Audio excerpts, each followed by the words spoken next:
Dois pedacinhos de papel, que representam um intervalo de 1.018 dias. Retorno à primeira divisão contra o Vasco e queda para a Série B contra o Palmeiras em 2019. Semblantes foram eternizados naquele 8 de dezembro. Muito tensa, assim, preocupada. Você teve medo de quê naquele momento? De uma cadeira ser me acertada. Aí eu caí escada abaixo.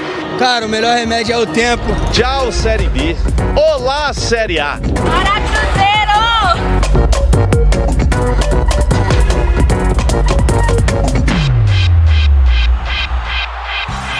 Muito boa tarde, Globo Esporte já tá no ar. Esse aí foi só um trechinho, tá? De uma reportagem especial que a gente preparou para você. Encontramos torcedores que estavam lá na queda em 2019 e na alegria do acesso do Cruzeiro na última quarta-feira.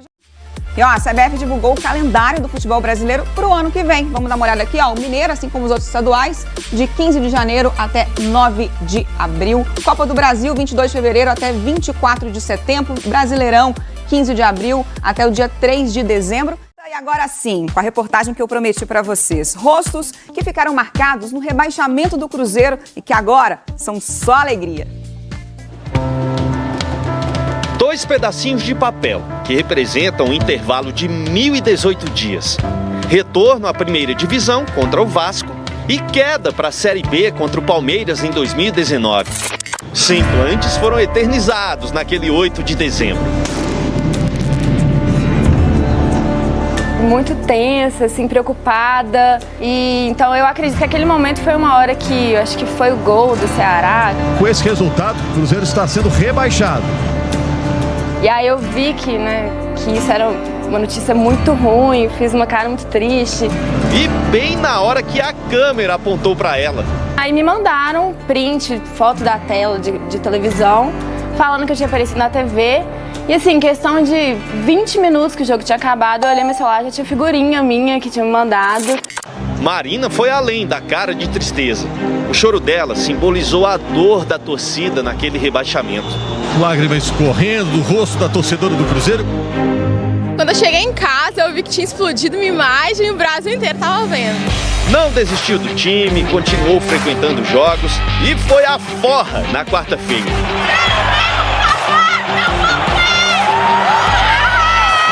Só felicidade agora, chega de choro, não tem mais choro. É o lema desses dois.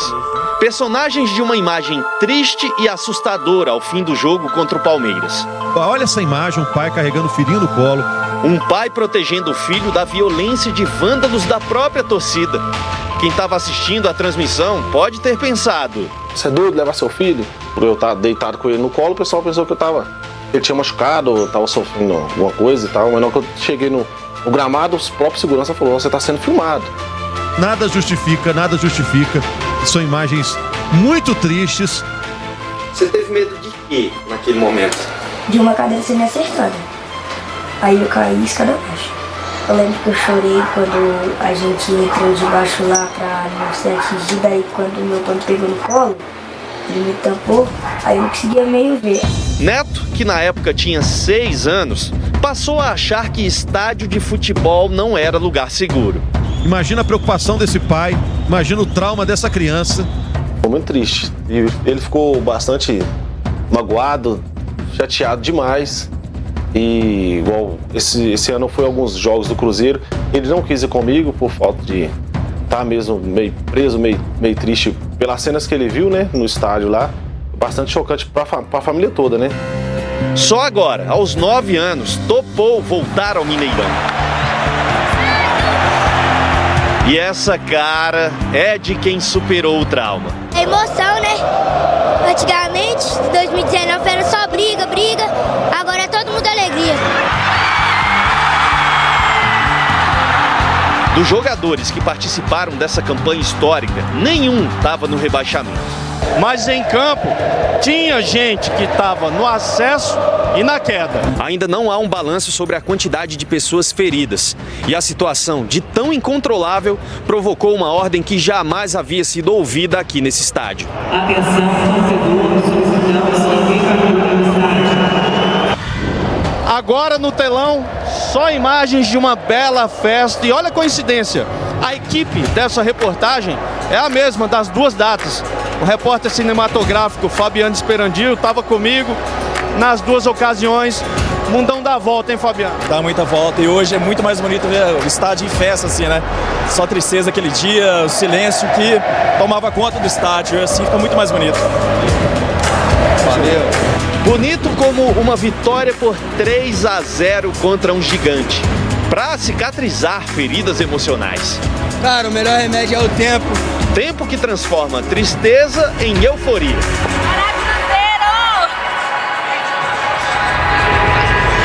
Tchau, Série B. Olá, Série A. 2 anos, 9 meses e 13 dias entre um choro ressentido e a emoção do alívio. Passou um filme na minha cabeça, que o único sentimento que eu tive foi: valeu a pena não ter abandonado meu time. E não desistir do time renova memórias. Pode até trocar um trauma pela mais doce lembrança.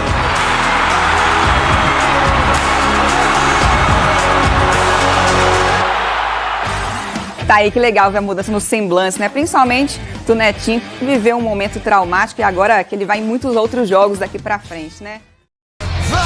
Vamos, Cruzeiro! Hoje, Super FC traz um papo com Daniel Júnior, meia do Cruzeiro. Ele falou com o nosso repórter Fred Teixeira, com Admar Oliveira e, óbvio, né? Destaca muito esse acesso da equipe celeste, o espaço que ele vem consolidando no time de Paulo Pezzolano. Chega mais, abraço, Dimara. Olá para você que está nos acompanhando, olá torcedor cruzeirense, presentaço para você hoje. Nós estamos recebendo Daniel Júnior, jogador que tem uma importância muito grande nessa campanha do Cruzeiro de retorno à Série A, né? Até porque é um jovem, tem 20 anos, acompanhou tudo, chegou ao Cruzeiro em 2021, ainda não como um jogador comprado, né, adquirido pelo Cruzeiro, coisa que vem a acontecer durante essa temporada, mas acompanhou tudo, né, desde a mudança para a SAF, a chegada do Pezzolano, a chegada do Ronaldo, e é ele o nosso convidado de hoje. Seja muito bem-vindo, Daniel. Obrigado. Primeiramente, agradecer a vocês aí pela oportunidade de estar aqui no programa, muito feliz. E contar um pouquinho, né, dessa trajetória. Cheguei ainda no ano passado. Vamos falar um pouquinho, né, sobre essa caminhada aí. Para começar, Daniel, quando você chega ao Cruzeiro no ano passado, você chega para o Sub-20, né? Qual era a relação? O que se pensava quando vinha para o Cruzeiro num momento como aquele, né? O Cruzeiro na Série B, o time principal, né? Cheio de problemas, dívidas, confusões. O que você pensou quando chegou esse convite para que você viesse atuar no Cruzeiro, principalmente vindo do Palmeiras, né? Que é uma equipe que já há 2, 3 anos vem aí disputando ponta de campeonato, tentando títulos e tudo mais. O que você pensou naquele momento? Então, quando eu fui sair do Palmeiras, né, eu tive uma reunião com o meu empresário e aí apareceu outros clubes também, a não ser o Cruzeiro, mas quando ele, sei lá, foi algo muito, muito louco, porque quando ele falou do Cruzeiro, ele me contou, eu falei, pô, quero ir. Ele falou assim, não, mas do nada assim, falei, quero ir pro Cruzeiro. E aí ele falou, não, então tá bom, isso aí foi numa sexta-feira. Aí eu falei assim, um pouco quando? Aí ele falou, então segunda você viaja. Eu falei, não, tô fechado. Aí foi muito rápido, eu acho, parece que eu sentia, sabe, que ia ser meu lugar, que eu ia realizar meu sonho. Mesmo que eu tava no Sub-20, eu já tinha em mente que eu queria jogar pouco no Sub-20 e já subi profissional, mesmo com as condições do clube, né? Também acreditava que o Cruzeiro é um clube tão grande que não ia ficar na Série B, que ia voltar logo à elite do futebol brasileiro, né? E foi assim, foi muito rápido as coisas, né? Pra eu vir pro Cruzeiro. Que bom, comigo Fred Teixeira. Daniel Júnior, um prazer falar com você. Obrigado por nos atender. Eu queria que você lembrasse então desse processo de passagem em relação ao Júnior para o profissional. Você fez uma Copa São Paulo, o Cruzeiro teve um papel muito importante nessa competição, você se destacou e logo que o Pezzolano chegou, você já foi requisitado a treinar com o time principal. Como é que foi para você essa passagem do time de base após a Copa São Paulo para começar a treinar com os profissionais do grupo montado pelo Pesolano? Depois da Copinha foi tudo muito rápido, né, que aconteceu. A gente, igual você falou, a gente fez uma boa campanha na Copinha. A gente tava com um treinador novo ainda na Copinha, ele treinou nosso grupo só um mês, e a gente ainda conseguiu fazer uma boa campanha, né, e quero parabenizar também, né, o trabalho que ele fez para mostrar os jogadores do Sub-20 para agregar o elenco principal. E, cara, quando eu saí da Copinha e fui pro agregado, né, no profissional, entre aspas, foi eu e mais uns 9 meninos que estavam no Sub-20. E aí a gente ficava treinando, né, um pouco separado, e aí quando dava a gente ia completar o treino, né. E aí a gente ficava na expectativa, né, de uma hora o Pesolano ver a gente e dar a oportunidade de ir pro jogo. E aí foi numa dessa que eu tive a oportunidade de treinar com o grupo principal. Aí acabei pegando minha primeira convocação pro jogo, e aí depois disso, graças a Deus, nunca mais parei de ser convocado.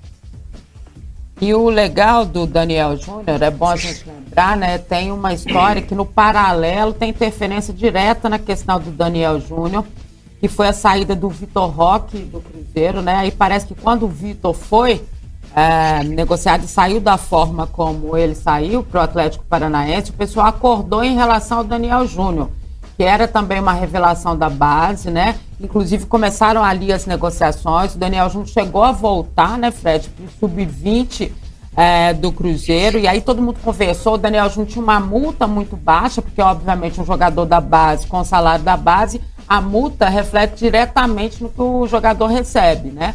Aí o Cruzeiro foi lá, conversou com o Daniel Júnior, não foi uma coisa assim tão rápida, a gente ficou até se questionando muito nesse momento. Voltaram a conversar no dia 24 de maio, no dia 26 de maio ele assina um contrato até 2025, aí trouxe a família, comemorou. Naquele momento, Daniel, você teve algum receio? Então, por um momento eu fiquei muito triste quando tudo isso estava acontecendo, né? Porque era tudo novo para mim. Eu ia no estádio, não estava lá dentro de campo, né, fazendo o que eu mais amo para ajudar meu time. E aí eu ficava muito chateado, conversava com o meu empresário, conversava com a minha família, e sempre deixei bem claro também, né, minha vontade de ficar no clube, para eles, para todos. E como você falou que tinha acabado de acontecer com o Roque, né, e aí a pressão acabou dobrando, né, em cima de mim, muitas mensagens para me renovar, muitas pessoas me viam na rua, pediam para me renovar. E aí, graças a Deus, depois deu tudo certo, né, sentamos, conversamos, eu deixei bem claro antes disso que queria ficar, né? Porque eu tinha certeza que a gente ia conseguir nosso primeiro grande objetivo, né? Que era a volta do Cruzeiro. Então eu queria fazer parte, né? Dessa história aí, da reviravolta do Cruzeiro, né? Do recomeço. Então, quando tudo deu certo, quando tudo se encaminhou para renovar o contrato, fiquei muito feliz. E daí para frente foi só alegria, né? Daniel, você estreou pela camisa do Cruzeiro em Poços de Caldas, coincidentemente o mesmo local que Ronaldo Fenômeno estreou pelo Cruzeiro também. Ronaldo já esteve na Toca, já conversou com vocês algumas vezes, já participou de alguns jogos. Queria saber como é a relação com o Ronaldo. Você, como é muito jovem, não viu nem o Ronaldo na Copa do Mundo, mas sabe do que ele representou para o futebol brasileiro. O seu pai, que é o seu grande incentivador, é um fã do Ronaldo, eu sei. Então, o que representou esse contato com o Ronaldo? Como foi as primeiras vezes em que você teve contato com o Ronaldo?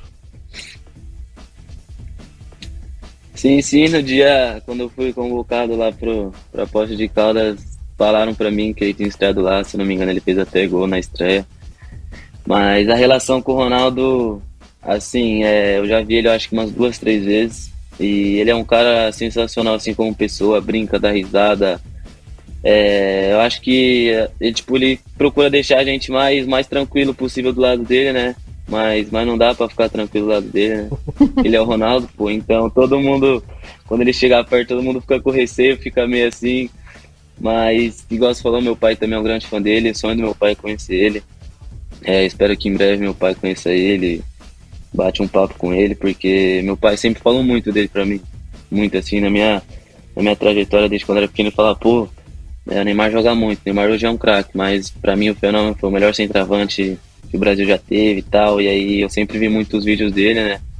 E esse cara dentro de campo era fora do normal mesmo, né? Então, o carinho assim que ele tem pelo nosso grupo e o carinho que a gente tem com ele também é algo surreal, sabe?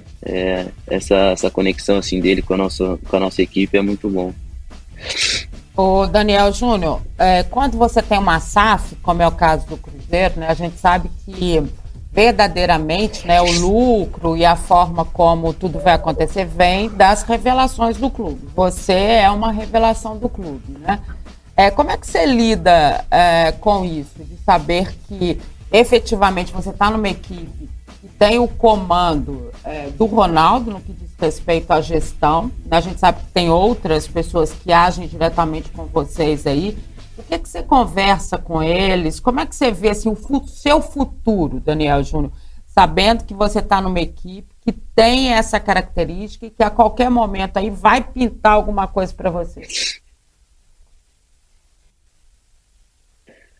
Então, acho que o sonho de todo garoto, né, é ser jogador profissional primeiramente no Brasil e aí depois ir para fora, né, fazer uma carreira na Europa. Eu acho que é o sonho da maioria dos garotos, então eu também tenho esse sonho, não vou ser hipócrita de falar que não, porém eu quero fazer história com a camisa do Cruzeiro, creio que já estou fazendo, né, por esse grande feito que a gente já conseguiu, de retomar o Cruzeiro da onde ele nunca deveria ter saído, né, então eu quero primeiro fazer história, né, jogar uma Série A pelo Cruzeiro, que eu não vejo a hora de poder jogar uma Série A, que sempre foi meu sonho também, né, e aí quem sabe mais pra frente fazer uma carreira na Europa, né, como um grande jogador.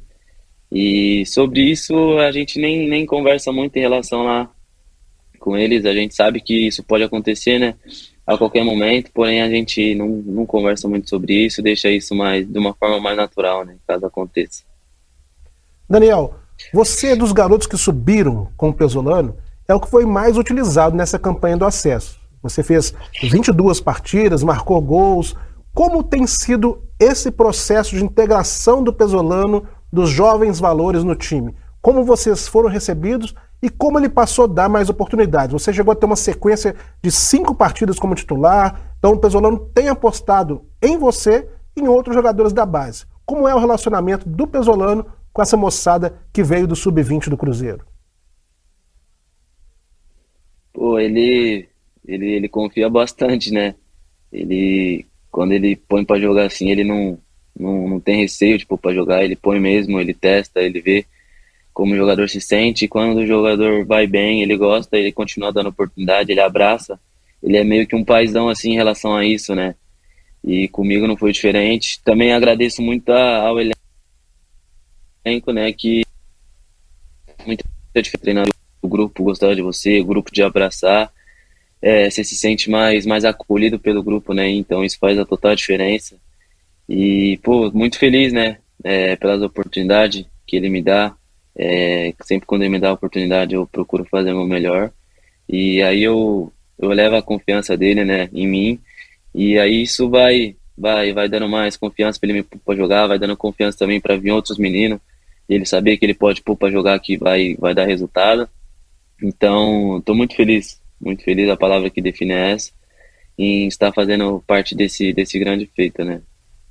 Ô Daniel, você sabe que a gente tem uma curiosidade, né? Como que o Pesolano lida com vocês no que diz respeito a essa mudança constante que tem no time, né? Roda os jogadores, e a gente não vê ninguém fazendo biquinho, a gente não vê nenhum tipo de restrição a esse trabalho do Pesolano, né? Como é que ele faz? Ele conversa com vocês antes do jogo, fala agora vai fulano, ciclano, beltrano, por isso, isso e isso. Ou ele não dá nenhuma explicação, vocês já assimilam isso normalmente? Como é que é quando ele conversa com vocês para as mudanças que ele vai fazer? Então, isso aí a gente procura assimilar da melhor forma possível, né? Ele não fala não, quem ele vai pôr pra jogar ou não, ele não dá muita satisfação, porém a gente sabe que é o jeito dele. E eu acho que isso também a gente consegue assimilar muito bem, né? Os jogadores, a gente sabe que tem muita concorrência em todas as posições, Por isso que ele roda bastante, mescla muito o time, ainda mais na parte do ataque ali. Então, eu acho também que o grande diferencial é o grupo tá muito unido, sabe? Quando o Luvandor não joga, joga eu. Quando não joga eu, jogo o Edu, jogo o Rafa, jogo o Lincoln. E, pô, quem joga, a gente tá lá de fora dando risada, torcendo, acreditando, confiando. E eu acho que isso que é o grande diferencial, sabe? Ninguém fica de biquinho, todo mundo treina, trabalha, ninguém questiona. Ninguém nunca chegou para questionar a escalação dele.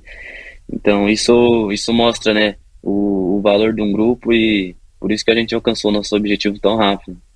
Em relação ao ano que vem, projetando já a volta à Série A, Pesolano já deu o recado que o torcedor do Cruzeiro tem que se acostumar a uma nova realidade, que o time vai voltar por baixo, calma, que o Cruzeiro ainda não tem condições nesse momento de brigar por títulos. Você pensa dessa forma, que o Cruzeiro tem que voltar aos poucos, primeiro sem querer pôr o carro à frente dos bois, como diz na gíria, para depois sim se consolidar na Série A e aí voltar a disputar títulos? A torcida tem que ter paciência com esse processo também? Sim, acho que primeiramente tem que respeitar, né, as equipes que estão na Série A. São grandes equipes, na Série A não tem jogo fácil, então eu creio que a torcida sim vai ter que ter um pouco de calma, porque a gente vai jogar contra os melhores clubes do Brasil, os melhores jogadores que atuam no Brasil atualmente, então vai ser outra realidade, vai ser muito mais difícil, claro, porém vontade, luta, raça, determinação, isso aí não vai faltar da nossa parte, porém vai ser tudo diferente, né? Mas a gente sonha também e que dê tudo certo, né, ano que vem, mesmo não sendo fácil, a gente crê que vamos dar uma boa resposta e o Cruzeiro vai retornar aos poucos. Bacana, adoramos a presença de Daniel Júnior, obrigada demais, sucesso, mais sucesso, tá? A gente torce sempre para você, para a base, né, para que o Cruzeiro possa, em 2023, fazer uma campanha digna dessa torcida que foi a campo, dessa torcida que brigou tanto. Tudo de bom para você, tá? Obrigado aí pelo carinho, obrigado aí pelo convite, pela participação, e que o ano que vem dê tudo certo, né, pra gente, e que esse ano também, né, a gente feche com chave de ouro. Tomara que a gente possa, né? É isso aí, estamos todos na torcida também. Obrigado, Daniel. Valeu, Daniel. Valeu, então é isso. Obrigado. Valeu demais. Valeu, Dimar Oliveira, Fred Teixeira batendo um papo com Daniel Júnior. Daqui a pouco, Rosane Meirelles fala sobre esse dia também do Cruzeiro, que só volta a campo na próxima. Quem vem agora é Rosane Meirelles, com destaque final do Cruzeiro. Boa tarde, Rô. Boa tarde, Léo, Pedro, e também para o ouvinte ligado aqui no Super FC, destacando aí o finalzinho do Cruzeiro, que mais um dia, né, de folga. Ontem à noite a assessoria do clube informou que os atletas ganharam mais um dia, curtindo aí esse acesso que foi garantido na quarta-feira, então reapresentação apenas no sábado, né, no período da manhã, onde o técnico Paulo Pesolano vai dar início à preparação para o próximo compromisso, que é diante da Ponte Preta na outra quarta-feira, às 7 horas da noite, no estádio Moisés Lucarelli. Também para falar que nessa sexta-feira o clube, né, o Cruzeiro, lançou a moeda digital, o Cruzeiro Fan Token, e espera aí garantir cerca de 6 milhões de reais. Com isso, na temporada passada, na pré-venda, garantiu já 5 milhões e espera superar esse valor também neste ano. Todas as informações lá no portal tempo.com.br/superfc.